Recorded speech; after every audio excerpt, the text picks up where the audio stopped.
KBC वाले सुशील कुमार याद है?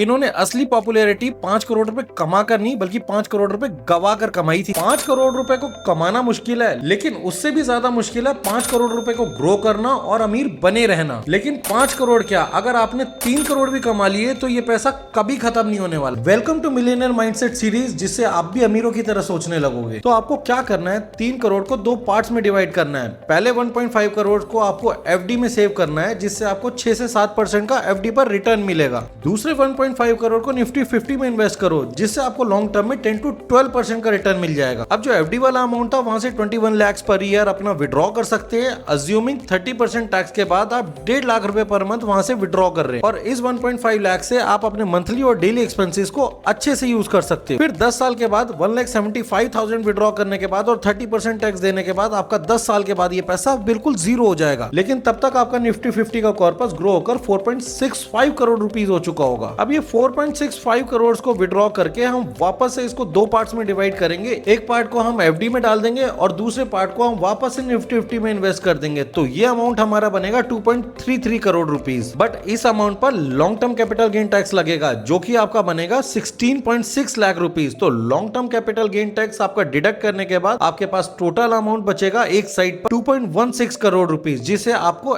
एफडी में वापस से इन्वेस्ट कर, और फिर से आप अगर वही प्रोसीजर फॉलो करते हो, 1,75,000 वापस से हर मंथ विड्रॉ करते हो, तो आपका ये पैसा नेक्स्ट 17 इयर्स तक चलेगा और 17 इयर्स बाद ये अमाउंट जीरो हो जाएगा। और दूसरी साइड आपका निफ्टी 50 का इन्वेस्टमेंट ग्रो होकर 15 करोड़ तक पहुंच जाएगा। और ये पैसा तब तक खत्म नहीं होगा जब तक हमारा इंटरेस्ट का पैसा विड्रॉल के अमाउंट से ज्यादा होगा। और ऐसे ही फाइनेंस के वैल्यूएबल कंटेंट के लिए फॉलो कीजिए ऑप्शंस विद अभिजीत।